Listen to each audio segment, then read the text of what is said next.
Beautiful Ranju. Thank you. Hi Thampuru. വിവാഹ വാർഷിക സമ്മാനം. എന്തിനാ കിച്ചു ഇതൊക്കെ? ഇതിന്റെയൊക്കെ വല്ല കാര്യം? അയ്യോ ഇതൊന്നും ഞങ്ങളുടെ വകയല്ല, മനുസാർ തന്നയച്ചാ. എന്നിട്ട് മനുവേട്ടനെ ചെയിൻ കൊടുക്കാൻ പോയി. അല്ല ഈ ചെയിൻ വാങ്ങാൻ പോയി. ചെയിനോ? അതായത് ഈ ചെയിൻ എന്ന് പറഞ്ഞാൽ വലിയൊരു ഫോറിൻ കമ്പനി അവരുടെ ചെയിൻ ഓഫ് ഷോറൂംസ് ഇന്ത്യ തുടങ്ങാൻ പോവുക. അപ്പൊ അതിന്റെ പരസ്യത്തിന്റെ ഓർഡർ നമുക്ക് കിട്ടിയത്. അത് വാങ്ങാനാണ് മനുസാർ പോയത്. അല്ലേ ജീവ? കൊടുത്തു കാണും. ഈ മനുവേട്ടൻ എന്ത് പണിയാ കാട്ടിയത്? അയ്യോ തീർന്നിട്ടില്ല, ഇനിയുണ്ട് ജീവ. ഡിയർ രഞ്ജു, ഡിയറസ്റ്റ് രഞ്ജു, 7 സ്വരങ്ങളിൽ തീർത്ത സംഗീതം പോലെ സ്നേഹത്തിന്റെ തന്ത്രികൾ മീട്ടി 7 ജന്മവും ഒന്നായി ജീവിക്കുവാൻ ദൈവം നമ്മെ അനുഗ്രഹിക്കട്ടെ. സ്വന്തം മനു. ഇത് മനുവേട്ടൻ എഴുതിയതാണ്. അയ്യോ ഈ ജീവന്റെ ഒരു ജോക്കിങ്. മനുസാർ കവലകൾ എഴുതും. ജീനിയസ്. അതെ, മനുസാറിന്റെ കഴിവല്ല, ഈ സൗന്ദര്യം കണ്ട ആരും എഴുതി പോവും. പാവം മനുസാറ് ആകെ ഡെസ്പറേറ്റ് ആയിട്ടാ പോയത്. അത് വിവാഹം കഴിഞ്ഞിട്ട് ആദ്യത്തെ ആനിവേഴ്സറി അല്ലേ, അതും ഭാര്യയോടൊപ്പം കഴിയേണ്ട ദിവസം. അത് മിസ്സായതിന്റെ വിഷമം. എന്തായാലും പോകാതിരിക്കാൻ പറ്റില്ലല്ലോ, കോടികളുടെ ഓർഡർ അല്ലേ. നീ പറയാതെ ഞാൻ എങ്ങനെയാ കേക്ക് മുറിക്കാൻ? അതിന് കേക്ക് എന്ന് പറഞ്ഞ പോലെ. പിന്നെ മൂക്കെന്ന് പറഞ്ഞത്? അതെ നമുക്ക് മൂക്ക് മുറിക്കാം. അപ്പൊ അല്ല കേക്ക് മുറിക്കാം. ഇതാ കത്തി, നൈഫ് മുറിച്ചോ. മനുവേട്ടനില്ലാതെ അതിനെന്തിനാ മനുസാർ ഒരു കത്തി പോലെ? മനുസാർ ഇപ്പൊ എത്തും. ഇന്നത്തെ ഈവനിങ് ചേച്ചിക്ക് വേണ്ടി മാത്രം മാറ്റി വെച്ചിരിക്കുകയാണ്. എന്തൊക്കെയാ പ്ലാനിങ് എന്ന് അറിയോ? ബീച്ചിൽ ഒരു സ്റ്റാർ ഡിന്നർ, സെക്കൻഡ് ഷോ, പിന്നെ തേർഡ് ഷോ. വലിയ സാർ എവിടെ? മോളില്. ദൈവമേ അതെപ്പോഴായിരുന്നു? മോളിൽ എന്ന് പറഞ്ഞ മോളിൽ തന്നെ. ഞങ്ങൾ ഇപ്പൊ വരാം, കേക്ക് മുറിക്കല്ലേ. അപ്പൊ ഓക്കെ സാർ, ഞാൻ പറഞ്ഞേക്കാം. മേനോ സാർ തിരിച്ചിട്ടുണ്ട് കേട്ടോ. ഇത് മനസ്സിലായില്ലേ? ബാലു എന്റെ അനിയന്റെ മോനാ. ഇത് മനസ്സിലായില്ലേ? എന്റെ വല്യച്ഛനാ. അതല്ലേ ഞാനും പറഞ്ഞേ. ആയിക്കോട്ടെ, ഞാൻ പറഞ്ഞാലും തെറ്റൊന്നുമില്ലല്ലോ. പക്കല്ലേ? Good morning sir. വാ വാ വാ. അല്ല അവനെവിടെ? വേന്ദ്രൻ, മാനവേന്ദ്രൻ. മനുസാർ അല്പം തിരക്കില്ല, ഒരു എമർജൻസി മീറ്റിംഗ്. മനുസാറിന്റെ എമർജൻസി ഒക്കെ എനിക്കറിയാം. ഓവർ ടൈം ഡ്യൂട്ടി ആയിരിക്കും അല്ലേ? ഇപ്പൊ എങ്ങനെയുണ്ട് വല്ലിച്ച?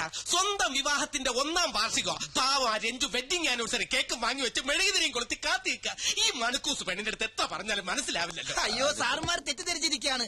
മനസ്സാറിനെ കുറിച്ച് അങ്ങനെയൊന്നും പറയരുത്. പനിനീർ പൂ പോലെ മൃദുലമാണ് അദ്ദേഹത്തിന്റെ ഹൃദയം. ഇല്ല കിച്ചു? അതെ അതെ. രഞ്ജു ചേച്ചി കാത്തിരിക്കുമെന്നും ഇന്ന് ഒരു മീറ്റിംഗിനും ഇല്ലെന്ന് പറഞ്ഞ് ഇറങ്ങിയതാ. പക്ഷെ എന്ത് ചെയ്യാം, നിവൃത്തിയില്ലല്ലോ. ഞാൻ ഓഫീസിലേക്ക് വിളിച്ചിരുന്നല്ലോ. അവിടെ ഇല്ലല്ലേ? ഞാൻ ഗസ്റ്റ് ഹൗസിലേക്കും വിളിച്ചു. അവിടെയും ഇല്ല. അപ്പൊ ക്ലബിൽ വിളിക്കായിരുന്നില്ലേ? വിളിച്ചില്ല.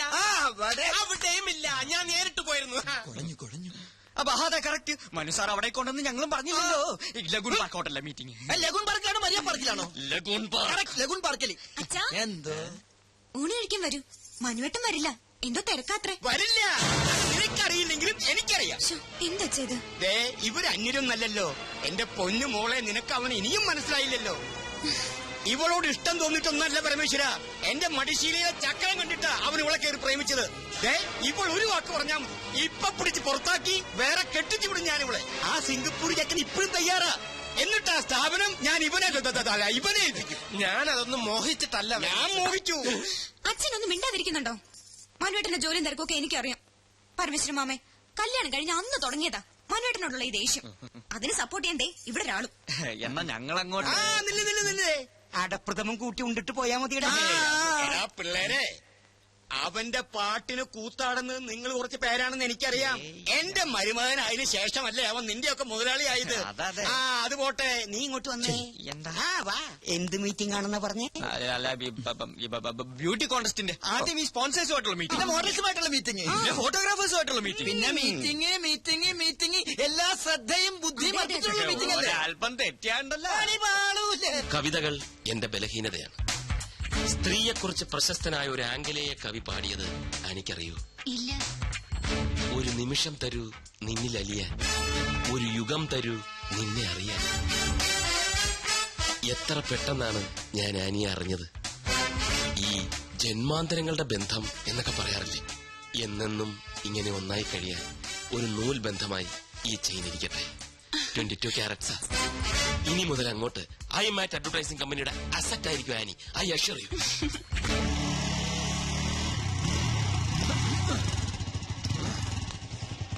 ഓഹോ, ഓഹോ, അപ്പൊ ഇതാണല്ലേ നിന്റെ ലക്കി കുപ്പൺ താമസിക്കുന്ന മാളം. ചെല്ല്, ചെന്ന് മകടി ഊതി ഇറക്കി കൊണ്ടുവാ. ആരോടത്? പെൺകുട്ടികൾ മാത്രം താമസിക്കുന്നത് പുരുഷന്മാർക്ക് എന്താ കാര്യം? താൻ പുരുഷനല്ലേ? ഞാൻ വാച്ച്മാൻ. ഓഹോ, മാനാണല്ലേ. ഞാൻ വിചാരിച്ചു മയിലാണെന്ന്. ചില ചേട്ടന്മാരെന്നെ സ്നേഹം കുടുംബം മയിലേ എന്ന് ഓടാ വിളിക്കാറുണ്ട്. മയിലേന്ന് അല്ലേ? മയിലേ. മയിലല്ല, ആ മാനേ, ഇവൻ ഇവിടെ ആരെയോ കാണണോന്ന്. ആഹാ. ഐ, ഓ, അതവിടെ ഇരുന്നോട്ടെന്നേ. തനിക്കിവിടെ ആരെയെ കാണണ്ടേ? അത് പിന്നെ ഛേ, അവൾ പേര് മറന്നുപോയല്ലോ. എന്താ അവളുടെ പേര്? അതെങ്ങനെ എനിക്കറിയാം. രമണി, സരള, സരസു. രമണി സള്ളൊന്നുമല്ല. അപ്പൊ എന്റെ കയ്യിലെ സ്റ്റോക്ക് തീർന്നു. രമണിക്ക് എന്താണ് കുഴപ്പം? എനിക്കല്ലേ അറിയാൻ പറ്റുള്ളൂ. ഒന്ന് പോടോടുന്നു. അതെ, ഇവിടുത്തെ ഏറ്റവും സുന്ദരിയായ പെൺകുട്ടിയുടെ പേരെന്താ? ഇവിടെ എല്ലാം സുന്ദരിമാരാ, ഞാനടക്കം. കൊതിയൻ. ദാ, ദേ. അതാണാ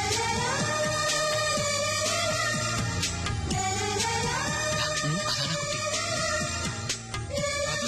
ആ, അതകിലേ. ആ കുട്ടിയെ തന്നെയാ കാണേണ്ടത്. താനും കൂടെ പോന്നെ, താനിവിടെ നിന്നിട്ടാ മതി. മാരീഡാണോ? അല്ല, ഞാനിപ്പൊ വരാം. വരണം. വരാടി. അഖില, എന്നെ ഓർമ്മയില്ലേ? Lucky coupon. പിന്നെ ഓർക്കാതെ എന്താ ഇവിടെ? ഹായ് അഖില, ഞാൻ ലാൽ, ജീവൻ ലാൽ, ഇവന്റെ ബെസ്റ്റ് ഫ്രണ്ടാണ്. കുട്ടിയെ കുറിച്ച് എന്നോട് ഇവൻ ഒരുപാട് പറഞ്ഞിട്ടുണ്ട്. എന്ത് ചെയ്യുന്നു? പഠിക്കുകയാണോ അതോ ജോലി ചെയ്യാണോ? എവിടെയാ വീട്? വീട്ടിൽ ആരൊക്കെയുണ്ട്? അച്ഛൻ മാരീഡാണോ? അച്ഛൻ married അല്ല. അമ്മ Married അല്ല. അപ്പൊ ലവ് മാരേജ് ആണല്ലേ? ഈ കുട്ടിയുടെ മുഖം കണ്ടപ്പോൾ എനിക്ക് മനസ്സിലായി നിങ്ങൾ അച്ഛനും അമ്മ ലവ് മാരേജ് ആയിരിക്കുന്നത്. പക്ഷെ ഞാൻ പോണം. അല്ല, ഞാൻ ഈ കർച്ചീഫ് തരാൻ വന്നതാ.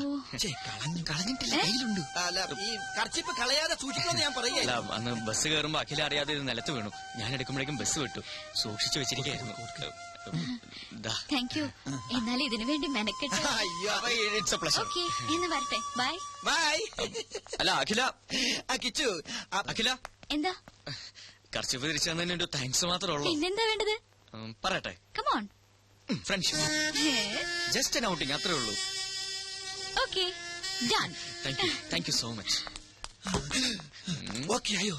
പകുതി ഓക്കെ. അപ്പൊ ബാക്കി പകുതി? ഛേ, എനിക്ക് പണി കൂടി. എന്റെ ലൂട്ടി കഴിഞ്ഞു. ഓടി വന്നിച്ചി. വെറുതെ കൊതിപ്പിച്ചു, ദുഷ്ടൻ.